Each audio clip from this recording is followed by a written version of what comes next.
The night my parents chose my sister over me, I didn't scream. I didn't argue. I didn't beg them to change their minds. I simply stood up from the dinner table, walked upstairs, packed one small suitcase, and walked out of my parents' house. They thought I was leaving with nothing. They were right. I had no money, no car, no place to stay, and no family willing to help me. But what they didn't know was that 5 years later, they would be the ones calling me, begging me for help. And when that phone call finally came, I had to make a decision that would change our family forever. It all started at what was supposed to be a normal Sunday family dinner. My parents had invited my sister Emily and me over for dinner. It wasn't unusual for us to have dinner together. My mother loved cooking on Sundays, and my father liked having both of his daughters around the table. At least, that's what I had always believed. I arrived a little after 6 that evening. The moment I walked through the front door, I noticed something felt different. My mother was moving around the kitchen, but she seemed distracted. My father was sitting in the living room staring at his phone, and Emily was already there. She was sitting at the kitchen island, scrolling through her phone with a calm expression that didn't match the nervous atmosphere in the house. I looked at Mom. "Is everything okay?" She smiled. "Of course, why wouldn't it be?" "I don't know, everyone just seems quiet. It's been a long day." She went back to preparing dinner. I didn't think much of it, at least not yet. My sister and I had always had a complicated relationship. Emily was 2 years older than me, and growing up, she was the confident one. She was outgoing. She knew how to charm people. She knew exactly what to say to Dad when she wanted something. I was different. I was quieter. I didn't like asking for things. I learned early that if I wanted something, I usually had to work for it myself. My parents always called me their responsible daughter. At first I thought that was a compliment. As I got older, I realized it meant something else. It meant they expected me to handle my own problems. Emily, on the other hand, always seemed to have someone handling hers. When we were teenagers, Dad bought her a car because she needed one for college. When she wanted to study something expensive, my parents paid for it. When she struggled to find a job, Dad brought her into his company. I didn't complain. I had my own job, I had my own goals, and I honestly believed that my parents loved both of us equally. That belief lasted until that Sunday night. After dinner, we were sitting around the table when my father suddenly put down his fork. "I need to tell you both something." I looked up. Emily didn't. She kept staring at the table. That was the first moment I knew something was wrong. Dad reached beside his chair and pulled out a thick folder. My stomach tightened. "What is that?" I asked. He opened it. "I've been working with my attorney on my estate plan." I immediately assumed he was going to tell us how everything would be divided. My parents had accumulated a lot over the years. There was the family home. There was Dad's construction company. There were several investment accounts. There were rental properties. I assumed Emily and I would eventually split everything. Maybe not perfectly equally, but fairly. We were sisters. That was how I thought families worked. Dad looked directly at Emily. "The house will be yours." I blinked. Emily finally looked up. Dad continued. "The investment accounts will be yours." I stared at my mother. She wouldn't look at me. "The business will be yours too." My chest tightened. "And the rental properties?" Dad nodded. "Those will go to you." Emily lowered her eyes. I looked at my father. Then I asked the only question I could think of. "What about me?" The room went silent. Dad took a breath. "You're not getting anything." For a second, I honestly thought he was joking. I looked at Mom. She didn't react. "I'm sorry," I said. "What? You heard me?" My voice became quieter. "But why?" Dad leaned back in his chair. "Because Emily has been involved with the business for years. She's going to take care of it. She deserves the assets." I stared at him. "I've helped you with the business too. I know. I've spent weekends doing your paperwork. I know. When Mom had surgery, I stayed with her for weeks. I know, Rachel."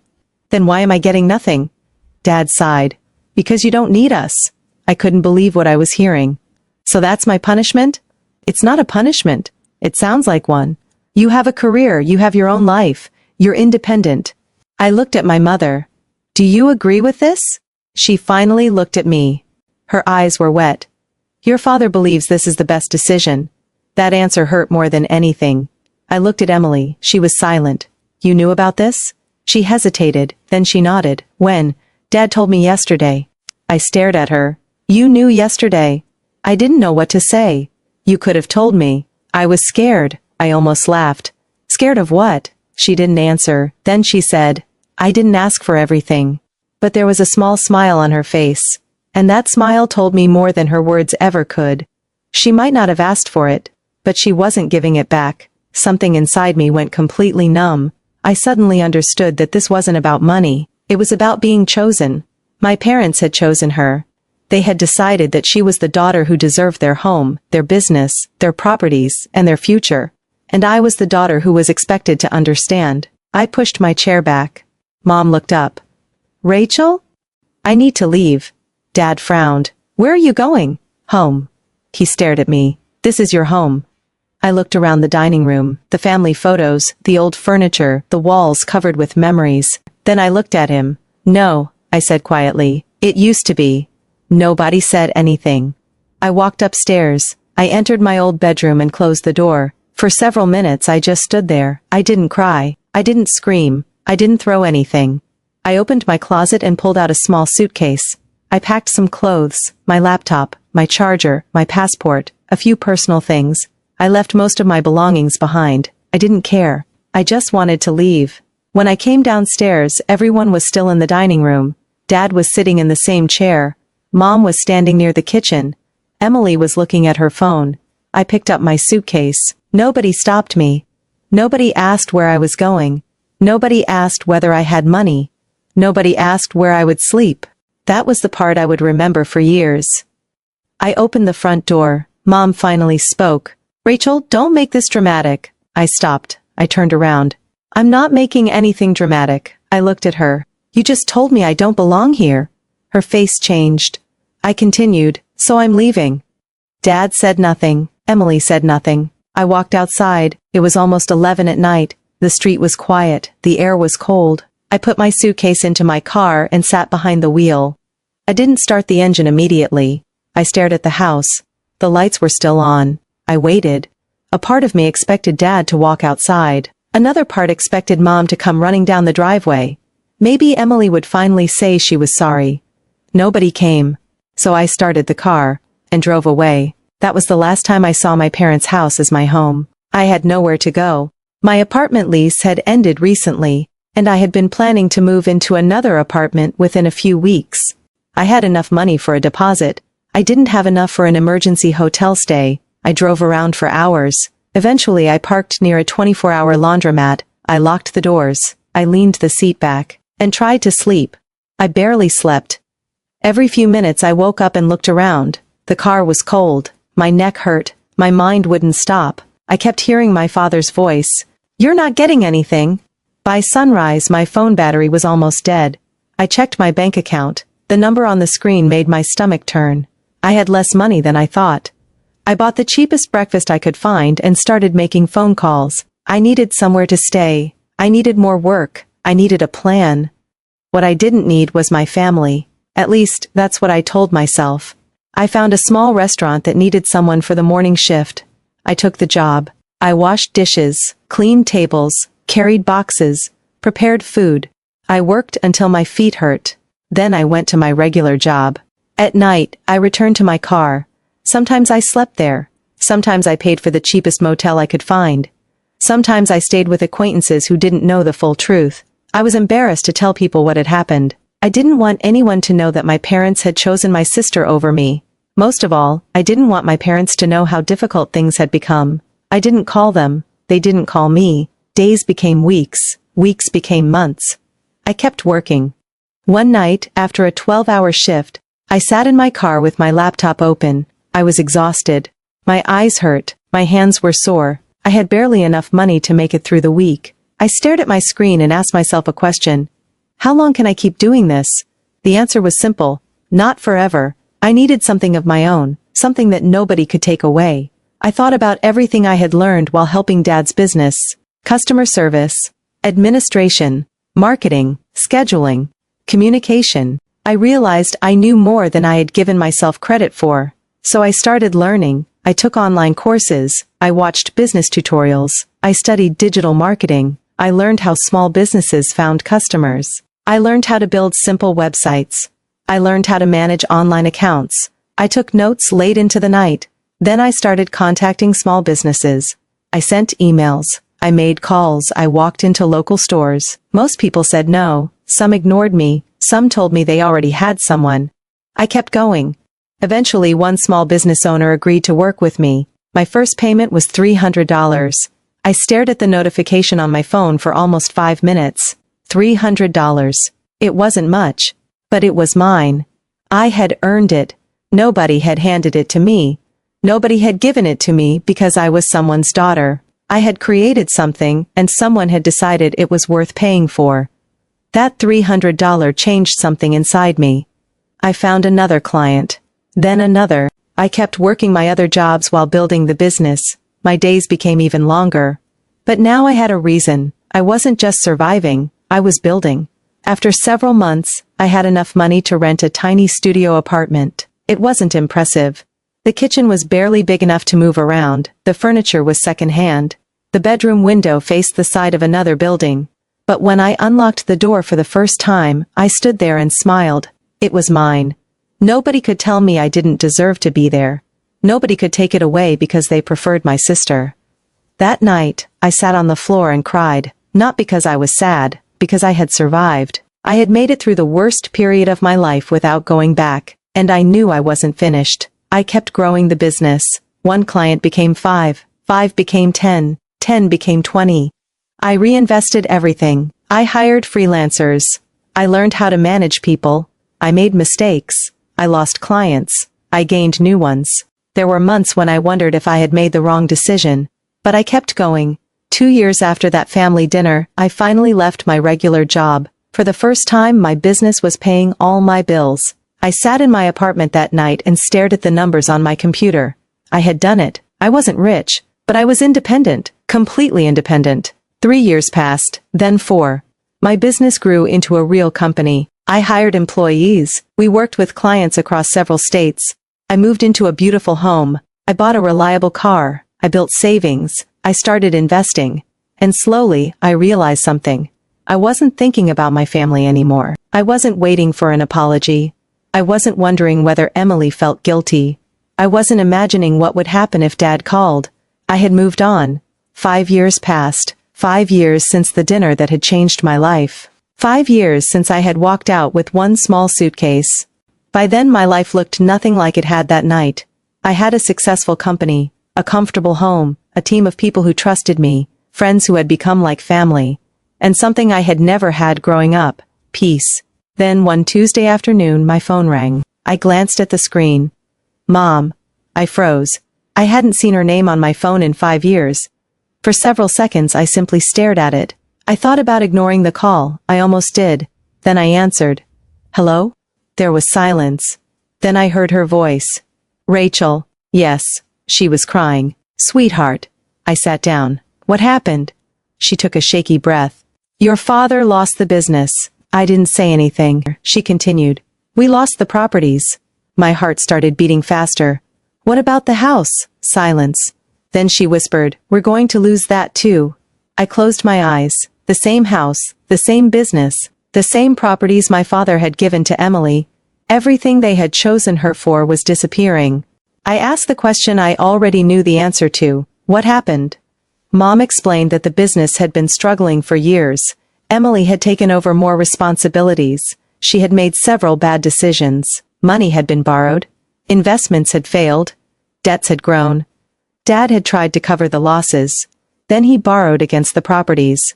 When the business couldn't recover, the bank started demanding payment.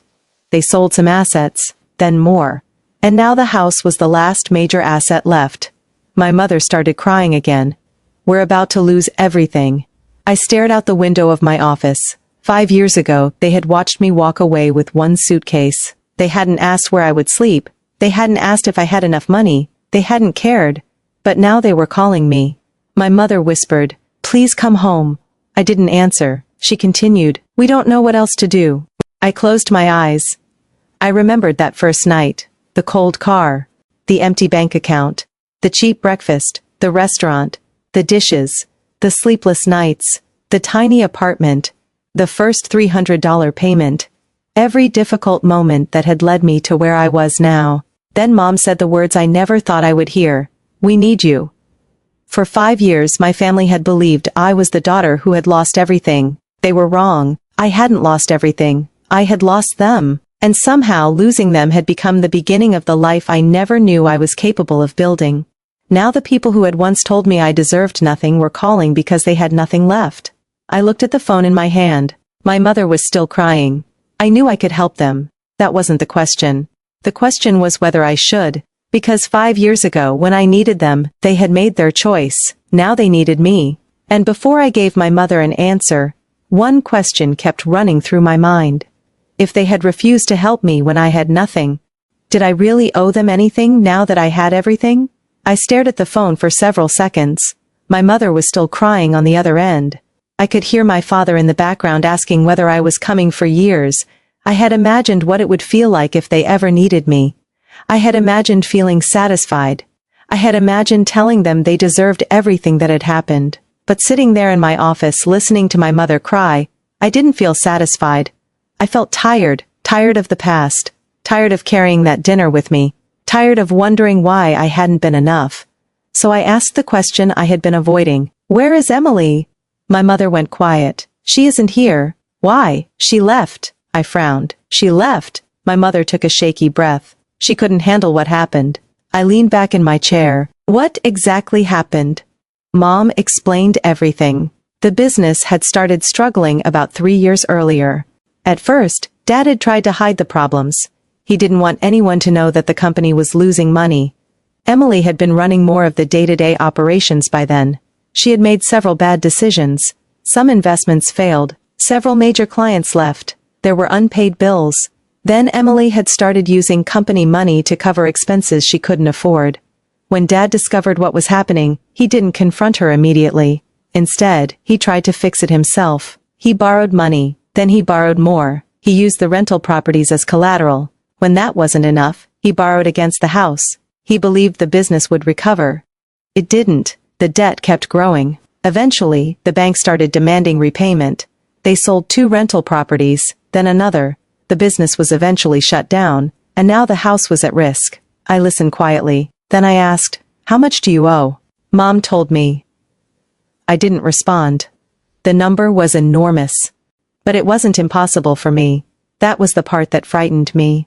I could actually help. I had spent 5 years building a company that had given me financial security. I could pay the debt. I could save the house. I could give them a second chance. But should I? My mother said, "Rachel, please." I closed my eyes. "I'll come tomorrow." She started crying again. "Thank you."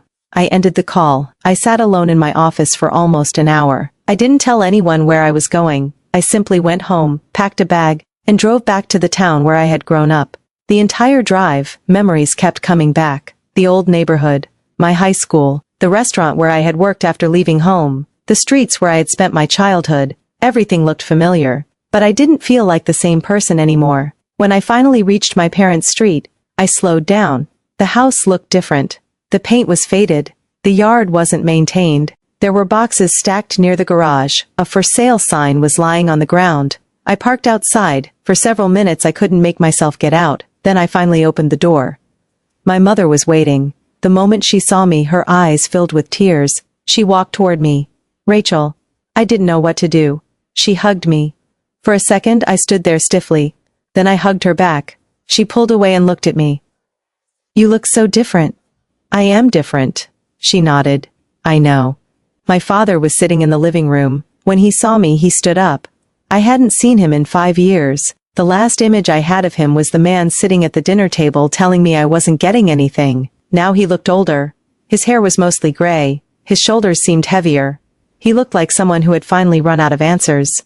He looked at me for a long time. Then he said, "I'm sorry." I didn't answer. He continued, "I should have said that years ago."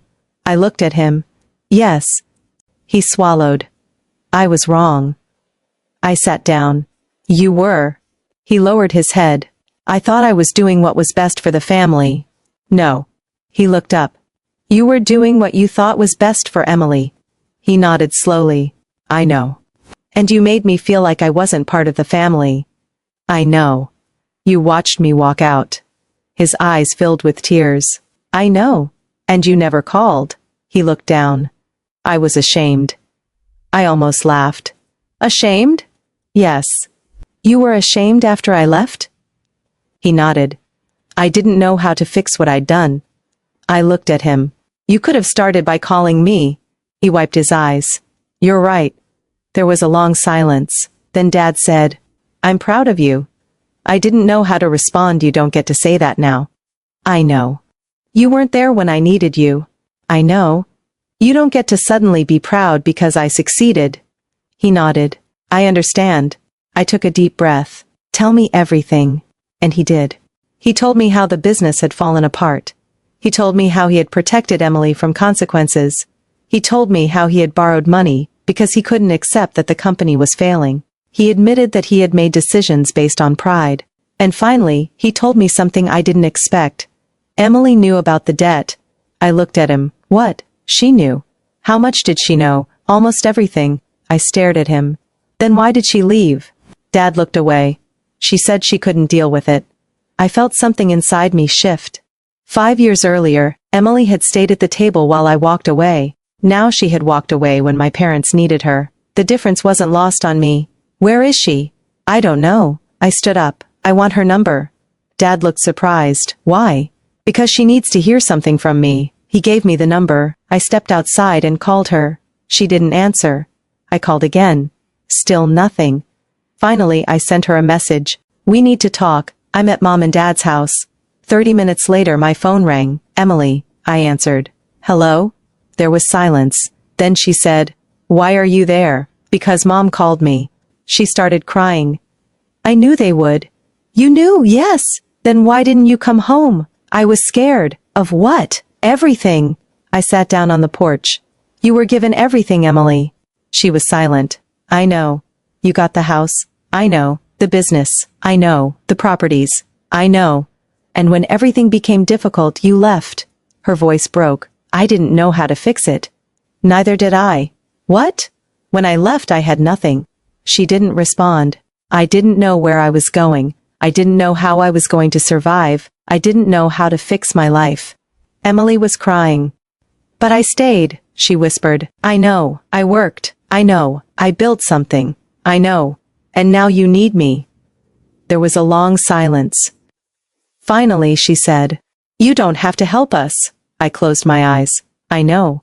Then why are you there? I thought about it. Because I don't want to become the kind of person they were to me. Emily started crying harder. I was horrible to you. Yes. I should have stopped Dad. Yes. I should have told you. Yes. I was jealous of you. That surprised me. Why? Because you didn't need anyone. I didn't understand. Emily continued. Dad always thought you were strong. Mom trusted you with everything. You didn't ask for help. You just did things yourself. I shook my head. You thought that was a weakness? No? She paused. I thought it meant you didn't need them. I looked toward the house. And you did? Yes. There was another silence. Then Emily said, I thought if I got everything, I would finally feel secure. Did you? No. Her voice became quieter. I felt more afraid than ever. We ended the call a few minutes later. For the first time I realized that Emily hadn't been as confident as she looked that night. She had been insecure too. She had just handled it differently. The next morning, I called a financial advisor, then an attorney, then a business consultant. I wanted to know exactly what I was dealing with before I gave anyone a single dollar. The numbers were bad. But the situation could be fixed. The problem was that my parents had no plan. They had spent years trying to preserve the life they had, instead of accepting that it had changed. I sat down with Dad. If I help you, things are going to be different. He nodded. Whatever you say. I'm not giving you cash. Okay. I'll pay the necessary debt directly. Okay. The house can't remain your biggest financial burden. Dad looked at me. What do you mean? We're selling it. He looked stunned. That house has been in our family for decades. I know. But it's your childhood home.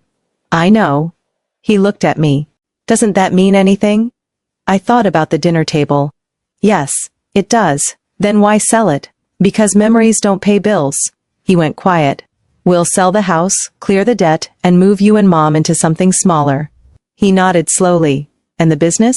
It's over. Dad looked down. I don't think I can accept that. You have to. He wiped his eyes. I spent my whole life building it. And I understand that. But it's gone. Yes. He took a long breath. For the first time I saw him accept something he had been refusing to accept for years. The business was gone. The house was going. The inheritance was gone. But their lives didn't have to be. I helped them find a smaller home. It wasn't anything like the old one. It was simple, comfortable, affordable, no debt, no unnecessary expenses. Dad hated it at first. Then, slowly, he began to appreciate it. My mother started taking better care of herself.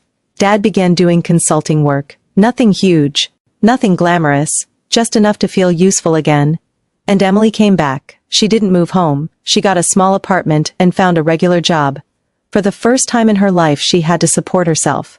It wasn't easy. She struggled. She made mistakes, but she started learning. One evening she came to my office. She stood in the doorway. "Can I come in?" I smiled. "Sure." She sat across from me. "I got my first paycheck."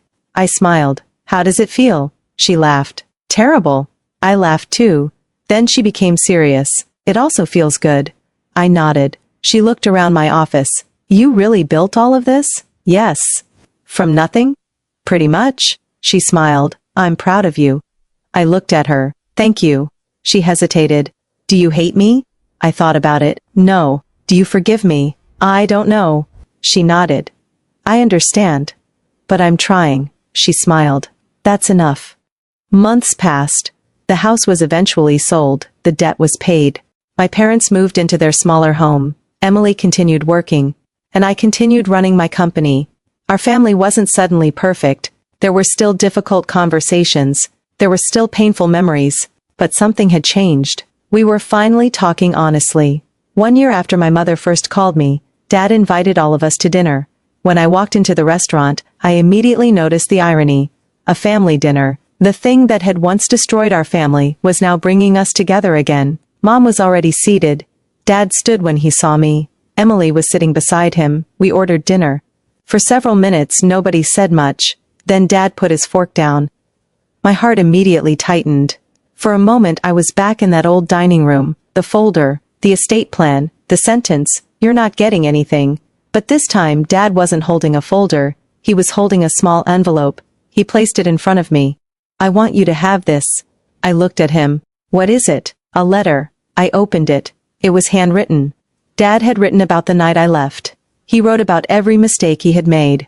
He admitted that he had confused fairness with favoritism. He admitted that he had allowed his relationship with Emily to blind him. He admitted that he had underestimated me. And then I reached the final paragraph. He wrote, "I spent years believing I was protecting my family by giving everything to one daughter. I didn't realize I was destroying the family I was trying to protect." I stopped reading. My eyes filled with tears. Dad looked at me. "I can't change what happened." "No. But I can spend the rest of my life making sure I never make that mistake again." I folded the letter.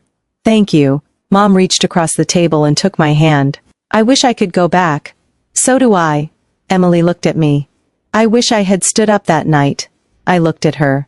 "But you didn't." "I know. And I can't change that." "I know. But we can change what happens next." She nodded. For the first time I realized I wasn't sitting at that table as the daughter who had been rejected. I was sitting there as an adult who had survived. I didn't need their approval anymore. I didn't need their inheritance. I didn't need their house. I didn't even need their apology. But I could accept it. And somehow, that felt more powerful than revenge ever could. Years later, people sometimes ask me how I became successful. They expect me to tell them about some brilliant business strategy. They expect a story about a lucky break. The truth is much simpler. I was forced to start over, and starting over taught me who I was. That family dinner was the worst night of my life. At least, that's what I believed for years. Now I see it differently. That night, my parents thought they were taking something away from me. They thought I was the daughter who would walk away with nothing. And technically they were right. I walked out with one suitcase. But they didn't understand what they had accidentally given me. They gave me freedom. They gave me the chance to stop waiting for someone else to choose me. They gave me the chance to build a life that didn't depend on an inheritance. And 5 years later, when they called me because they had lost everything, I had a choice. I could have turned my back on them. I could have said, "You made your choice, live with it." And maybe nobody would have blamed me. But I realized something. Helping them didn't mean forgetting what they had done. forgiving them didn't mean pretending it never happened. And loving my family didn't mean allowing them to hurt me again. So I helped them. But I helped them differently. I gave them a chance to rebuild. I didn't give them control over my life. I didn't become their bank account. I didn't become responsible for their mistakes. I simply gave them the opportunity they had once refused to give me. A second chance. Today my relationship with my parents isn't perfect. Maybe it never will be. Some wounds leave scars. But scars don't always mean you're still broken. Sometimes they are proof that you survived. Emily and I aren't the sisters we could have been growing up. But we're becoming the sisters we should have been. We talk. We disagree. We laugh. And when one of us needs help, we ask instead of assuming the other will provide it. My parents learned something too. Love isn't measured by how much money you leave behind. It isn't measured by who gets the house. It isn't measured by who takes over the family business. And it certainly isn't measured by which child you think needs you more. Love is measured by whether the people you call family feel valued while you're still here. My father learned that lesson too late. But he learned it. And maybe that's what matters. Because if he hadn't made that terrible decision 5 years ago, I might never have discovered the person I was capable of becoming.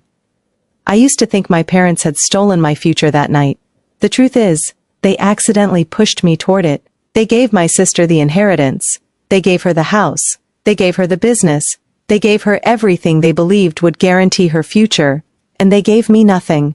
But somehow, I ended up with the one thing neither money nor inheritance could buy. I learned how to build my own life, and when my family finally came back to me, they weren't coming back to the daughter who needed them. They were coming back to the woman who had learned how to stand on her own. I will never forget that Sunday dinner. I will never forget the suitcase. I will never forget sleeping in my car. And I will never forget the phone call 5 years later. But I also don't regret walking out that door. Because sometimes the people who refuse to give you a place at their table are unknowingly pushing you toward a table of your own. And sometimes losing the family you thought you needed is how you finally discover that you were strong enough to build a life without them. They gave my sister everything. 5 years later, they begged me to save them. I did. Not because they deserved it, not because I owed them, and not because I had forgotten what they had done. I did it because I had finally become the kind of person I wanted to be. And this time, when I chose someone at the table, I chose myself first.